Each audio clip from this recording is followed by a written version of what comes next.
Hello everyone and welcome to your own channel trending exam.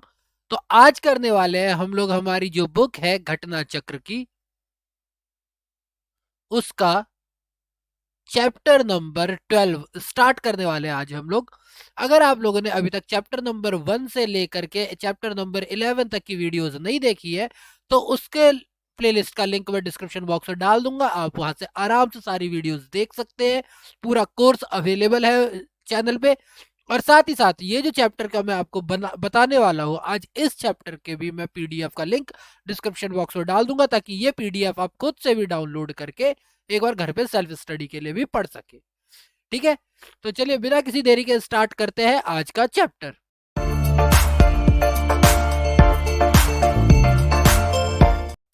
तो आज का जो चैप्टर है वो है गरीबी। इस पार्ट में मैं नोट्स को डिस्कस करूंगा, ठीक है, और अगले पार्ट से हम लोग क्वेश्चन आंसर्स को डिस्कस करेंगे।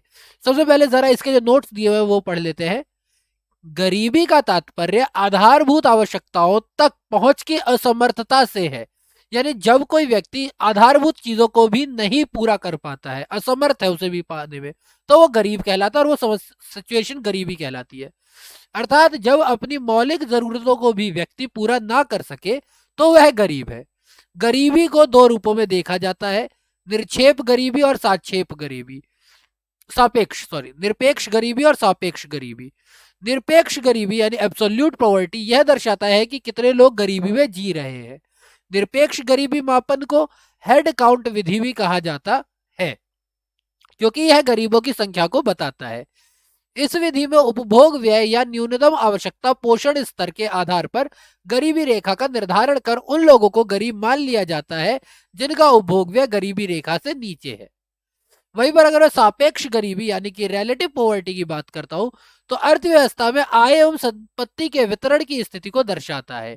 सापेक्ष गरीबी मापन की दो मुख्य विधियां हैं, पहला लॉरेंज वक्र विधि और दूसरा गिनी गुणांक। ठीक है,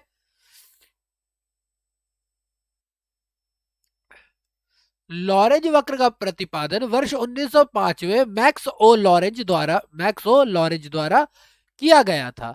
यह राष्ट्रीय आय के वितरण का रेखा चित्रीय प्रदर्शन है, जिसमें लॉरेंज वक्र का प्रत्येक बिंदु राष्ट्रीय आय यानी कि प्रतिशत मात्रा की जनसंख्या प्रतिशत भाग में वितरण को दर्शाता है। यानी कि कितने परसेंट राष्ट्रीय आय कितने परसेंट जनसंख्या के पास है, बेसिकली ये दिखाता है ये। ठीक है, कि नेशनल इनकम को कितना परसेंटेज कितने परसेंट लोगों के पास जा रहा है।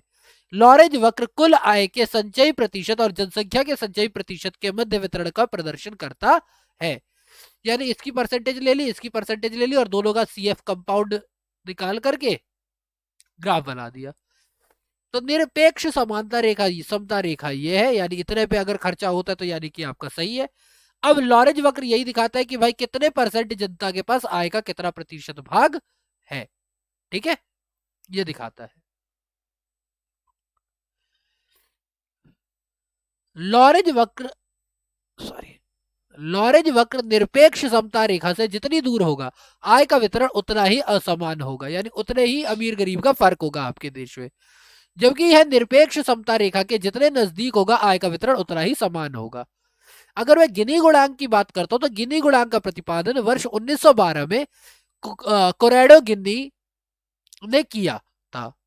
यह राष्ट्रीय आय के वितरण का गणितीय माप प्रस्तुत करता है। इसे निरपेक्ष समता रेखा से नीचे के संपूर्ण क्षेत्रफल का लॉरेंज वक्र एवं संपूर्ण क्षमता रेखा के मध्य क्षेत्रफल को भाग कर दिया जाता है, भाग दे करके प्राप्त किया जाता है।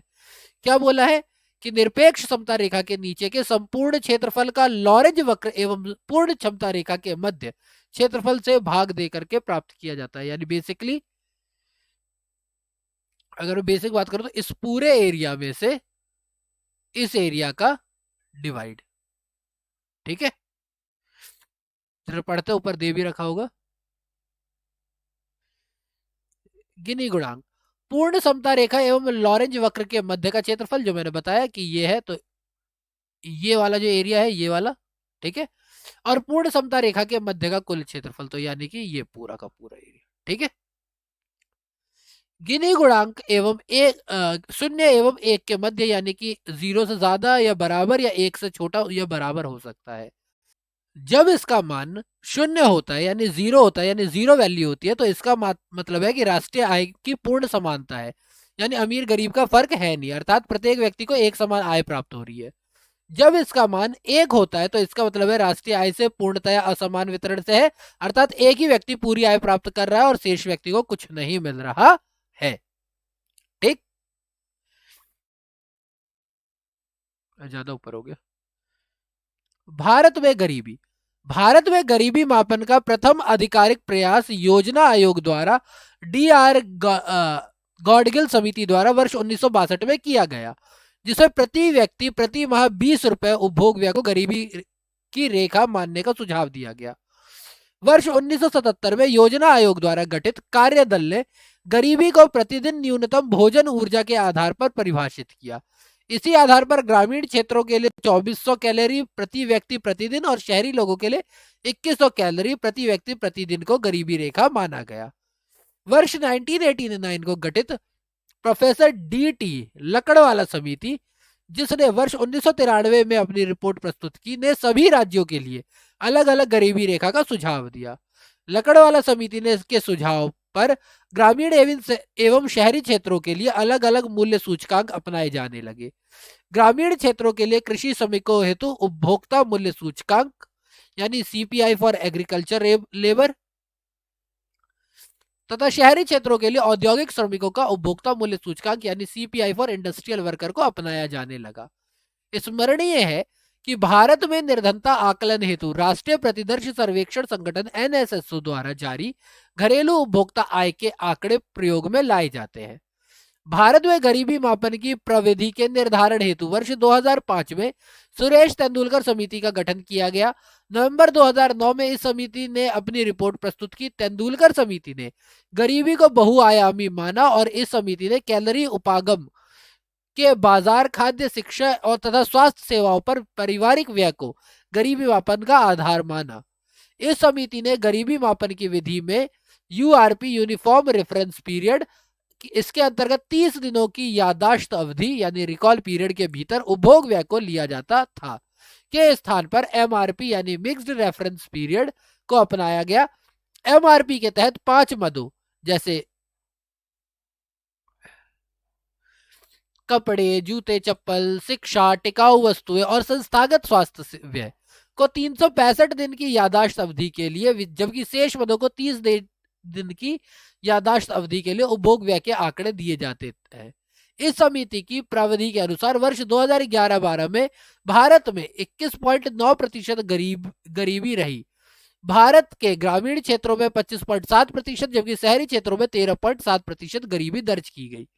इनकी प्रविधि के अनुसार यानी इनकी विधि के अनुसार भारत में ग्रामीण क्षेत्रों में गरीबी रेखा 816 रुपए प्रति व्यक्ति प्रति माह अथवा 27.20 रुपए प्रति व्यक्ति प्रतिदिन है, जबकि शहरी क्षेत्रों में गरीबी रेखा 1000 रुपए प्रति व्यक्ति प्रति माह और 33.3 रुपए प्रति व्यक्ति प्रतिदिन है।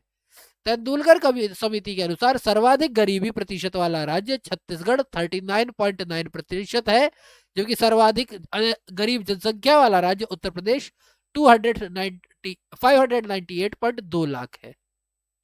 ठीक है। तेंदुलकर प्रावधि के अनुसार न्यूनतम गरीबी प्रतिशतता वाले केंद्र शासित प्रदेश एवं राज्य क्रमशः अंडमान एवं निकोबार द्वीप समूह 1% और गोवा 5.1% है। अंडमान और निकोबार 1% और गोवा 5.1%। निर्धनता आकलन की पुनर्समीक्षा हेतु जून 2012 में सी रंगराजन की अध्यक्षता में विशेषज्ञ कार्यदल गठित किया गया, जिसने 30 जून 2014 को अपनी रिपोर्ट प्रस्तुत किया। इस समिति ने भी गरीबी को बहुआयामी मानते हुए गरीबी रेखा के आकलन को पर्याप्त पोषण, वस्त्र, मकान का किराया, यातायात, शिक्षा तथा अन्य गैर खाद्य व्यय पर आधारित माना। पोषक मापने में इसके खाद्य बास्केट को लिया है, जिसमें कैलोरी के साथ साथ प्रोटीन और वसा को भी स्थान प्राप्त है। ग्रामीण क्षेत्रों में 2155 किलो कैलोरी और 48 ग्राम प्रोटीन एवं 28 ग्राम वसा प्रतिदिन, जबकि शहरी क्षेत्रों में 2090 किलो कैलोरी, 50 ग्राम प्रोटीन और 26 ग्राम फैट वसा प्रति व्यक्ति प्रतिदिन का मानक रखा। रंगराजन प्रविधि के अनुसार 2011-12 के में भारत ने 29.5% लोग गरीब थे, जबकि ग्रामीण क्षेत्रों में 30 यानी 30.9%, जबकि शहरी क्षेत्रों में 26.4% गरीबी रेखा के नीचे जीवन यापन कर रहे हैं।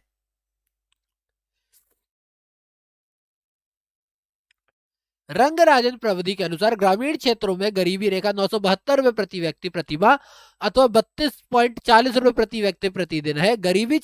शहरी क्षेत्रों में यही चीज गरीबी रेखा को के लिए 1407 प्रतिमाह अथवा 46.90 प्रतिदिन माना गया है। इस प्रविधि के अनुसार भारतीय राज्यों में सर्वाधिक गरीबी छत्तीसगढ़ 47.9% में दर्ज की गई और सर्वाधिक गरीब संख्या वाला राज्य जो है वो उत्तर प्रदेश। चाहे कोई सा भी मेथड ले लो, नंबर वाइज अगर गरीबी की बात की जाए तो सबसे ज्यादा कौन था? यूपी भी। रंगराजन प्रावधि के अनुसार न्यूनतम गरीबी प्रतिशतता वाला केंद्र शासित प्रदेश एवं राज्य क्रमशः अंडमान निकोबार द्वीप समूह 6.0%, जबकि गोवा 6.3 है।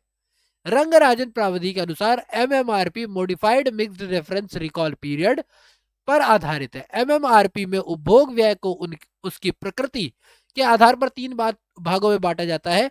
कम आवृत्ति वाली वस्तुएं यानी कि जो कम खरीदते हैं हम लोग, कपड़े, जूते, शिक्षा, यानी एक बार लेने के बाद जो ज्यादा टाइम तक चल जाते हैं, टिकाऊ वस्तुएं को 365 दिन की यादाश्त अवधि के लिए, जबकि अत्यधिक आवृत्ति वाली वस्तुएं जैसे कि खाद्य तेल, अंडे, मांस, मछली, ब्रेड वगैरह ये सारी चीजें हैं को 7 दिन के रिकॉल पीरियड यानी यादाश्त अवधि के हेतु रखा गया, तथा शेष मदों को जैसे कि ईंधन हो गया, ये सब हो गया, उसे भी 30 दिन के लिए रखा गया। ठीक है, तो ये जो था ये हमारा था इसका सारे नोट्स की गरीबी के बारे में हमें क्या पता है, हम लोग क्या कर रहे हैं।